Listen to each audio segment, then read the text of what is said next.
रेगिस्तान की तपती हवा में जंग खाए विशाल जहाज, जहां कभी लहरें नृत्य करती थीं, आज वहां है मौत का सन्नाटा। एक ऐसा सागर जिसने लाखों को जीवन दिया और फिर अचानक इंसानी लालच ने उसे निगल लिया। अगर आज आप कुछ सेकंड के लिए भी इस सूखे समुद्र में खड़े हो जाएं, तो कैंसर जैसा जानलेवा जार आपके शरीर में घुस जाएगा। अगर आप इस समुद्र में जाएंगे तो आप देखेंगे कि आज इस समुद्र में पानी की एक बूंद भी नहीं है। क्या ये सिर्फ एक प्राकृतिक हादसा था या एक सोची समझी साजिश? आज हम खोलेंगे मध्य एशिया के हृदय में छुपा वो रहस्य, 20,000 साल पुराना अर्ल सागर की मृत्यु का सच। 20,000 साल पुराना अर्ल सागर मध्य एशिया की दो महान नदियों अमू दरिया और सिर दरिया के जल से जन्मा था। कजाकिस्तान और उज्बेकिस्तान के बीच फैला यह सागर कभी दुनिया का चौथा सबसे बड़ा जल सागर था। इसकी गहराई, संसाधन और प्राकृतिक सौंदर्य ने इसे इस क्षेत्र का जीवन स्रोत बनाया। यहाँ मछलियां पनपती थीं, नौसेना तैनात थी और व्यापार के जहाज लगातार आते जाते थे।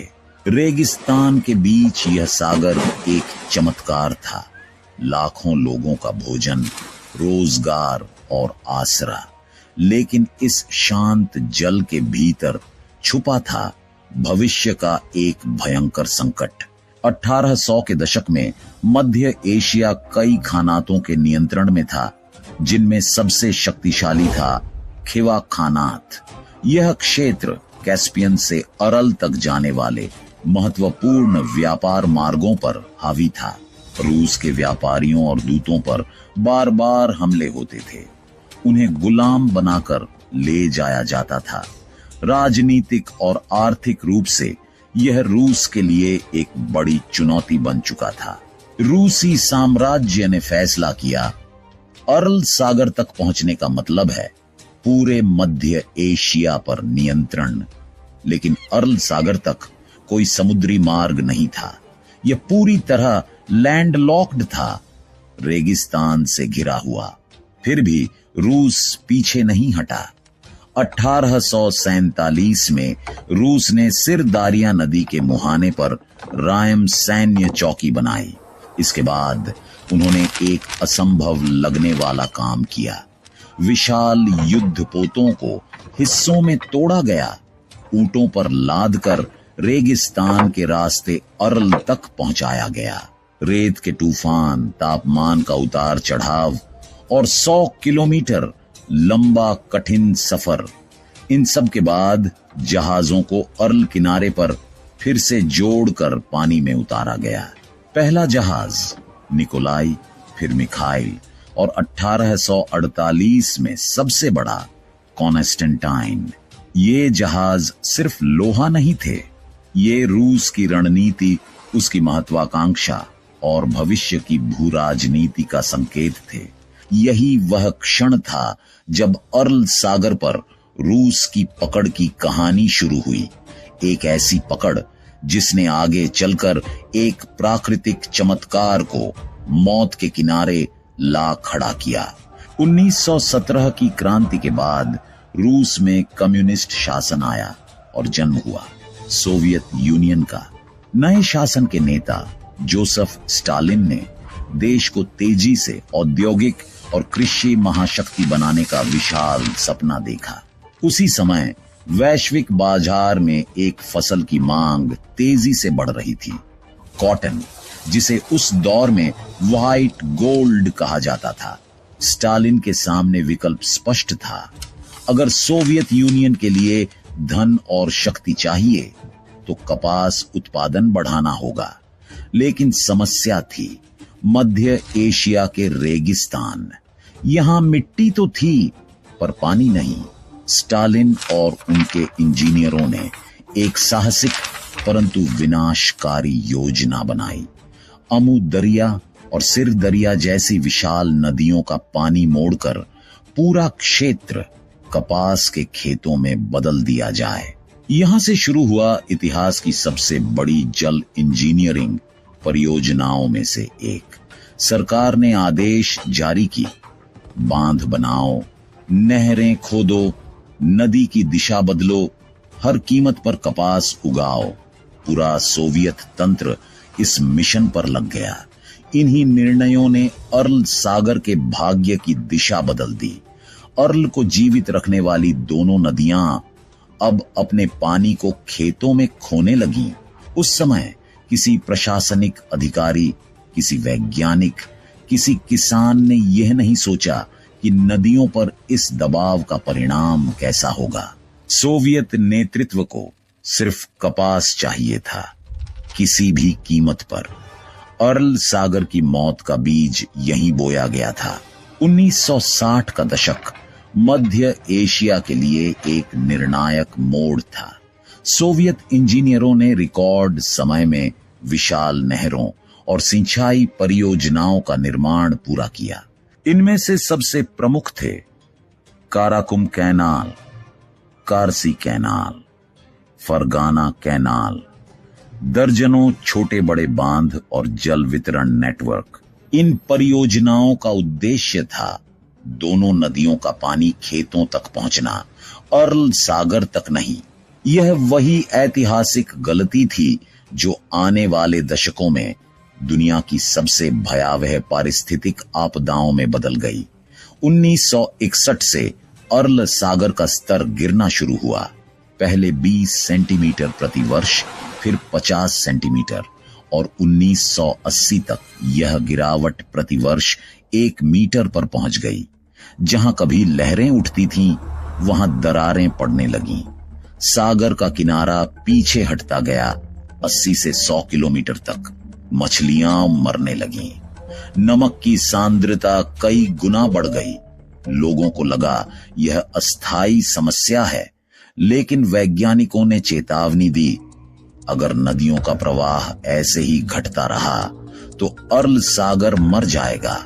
सोवियत सरकार ने चेतावनियों को अनदेखा किया। उन्हें हजारों किलो कपास का लक्ष्य चाहिए था, न कि पर्यावरण का संतुलन। यह निर्णय सिर्फ एक गलती नहीं था, यह एक सागर के लिए मौत की सजा था।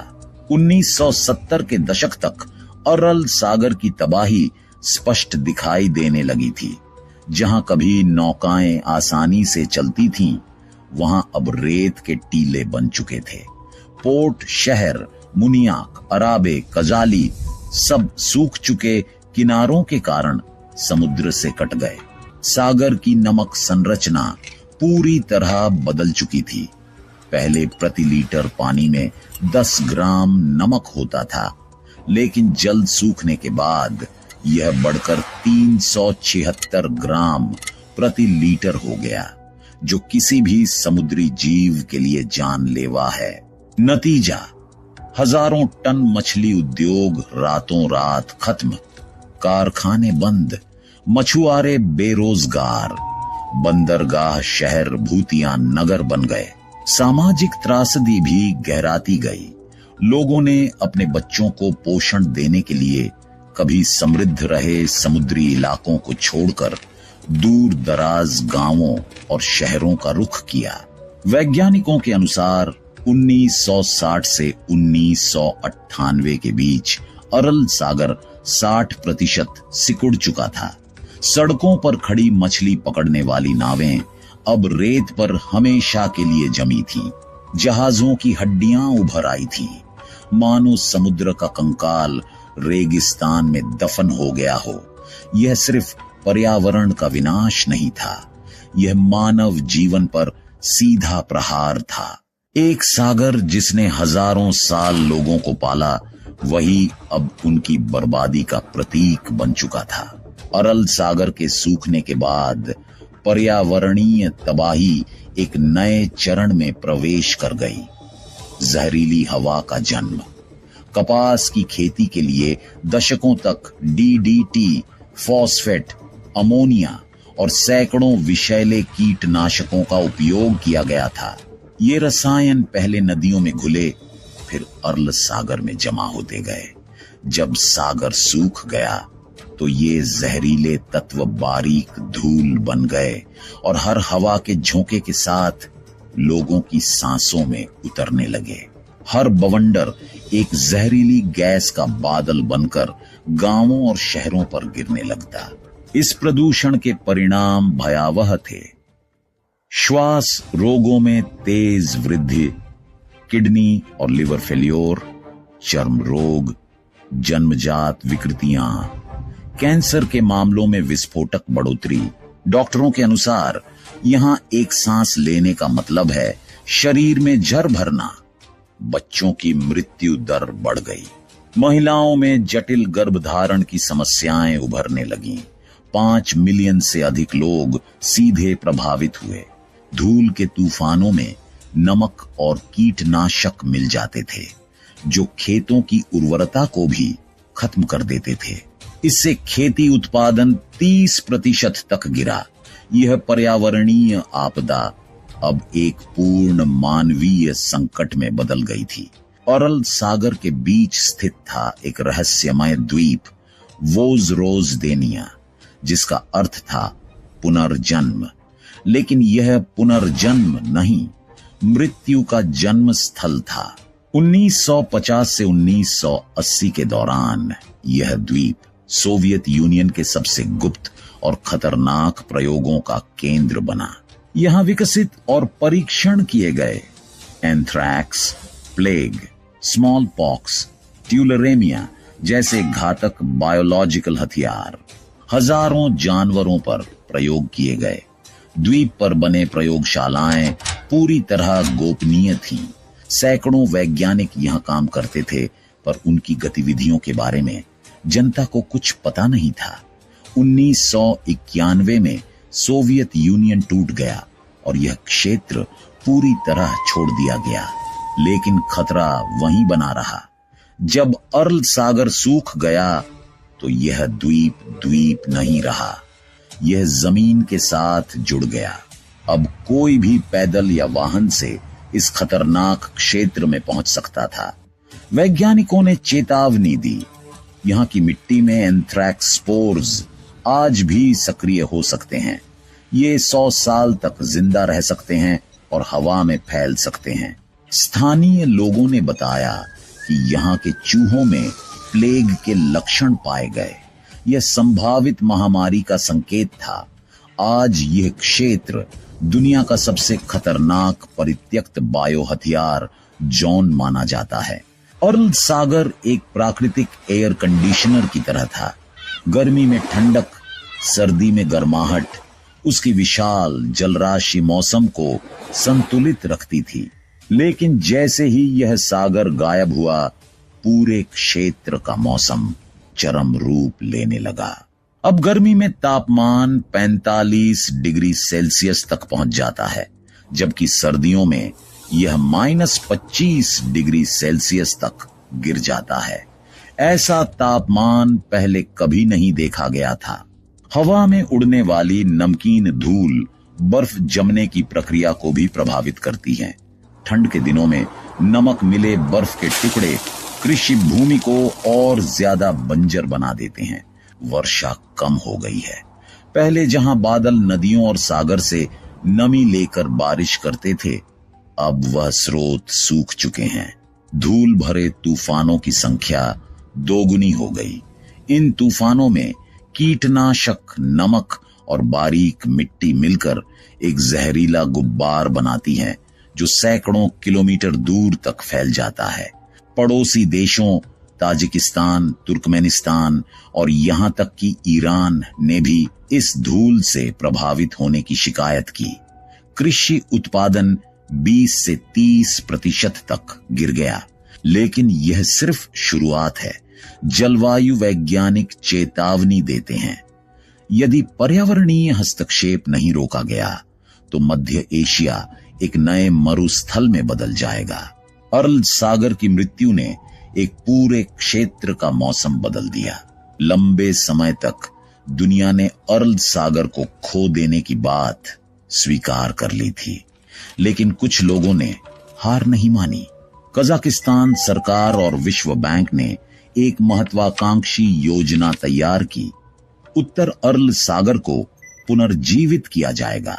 इसके लिए बनाया गया कोक अराल डैम, जो अमू दरिया के प्रवाह को मोड़कर फिर से सागर की ओर भेजने लगा। इस परियोजना का परिणाम चमत्कारिक था। सिर्फ 1 साल के भीतर 2006 में उत्तर अर्ल सागर में जल स्तर तेजी से बढ़ा। मछलियों की संख्या लौटने लगी। स्थानीय लोग फिर से नौकाएं चलाने लगे और दशकों बाद पहली बार लहरें पुराने मुनियाक पोर्ट के करीब दिखाई दी। वर्ष 2015 की भारी बर्फबारी से दक्षिणी हिस्से में भी कुछ जल स्तर सुधार देखा गया।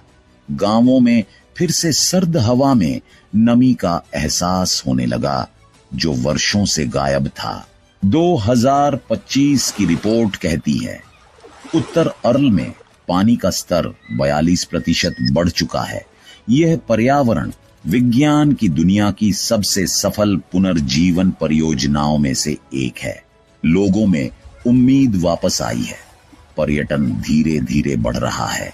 वृक्षारोपण कार्यक्रम चल रहे हैं और अंतर्राष्ट्रीय समुदाय अर्ल सागर को दोबारा जीवित करने की लड़ाई में शामिल हो चुका है। दोस्तों, अर्ल सागर की यह कहानी हमें एक सच्चाई बताती है। अगर हम प्रकृति को नष्ट करेंगे तो प्रकृति हमें छोड़ देगी और उस दिन बचने की कोई जगह नहीं बचेगी। अगर यह डॉक्यूमेंट्री आपको ज्ञान, भावनाएं और चेतावनी तीनों दे पाई है तो वीडियो को लाइक, शेयर और सब्सक्राइब करना ना भूलें।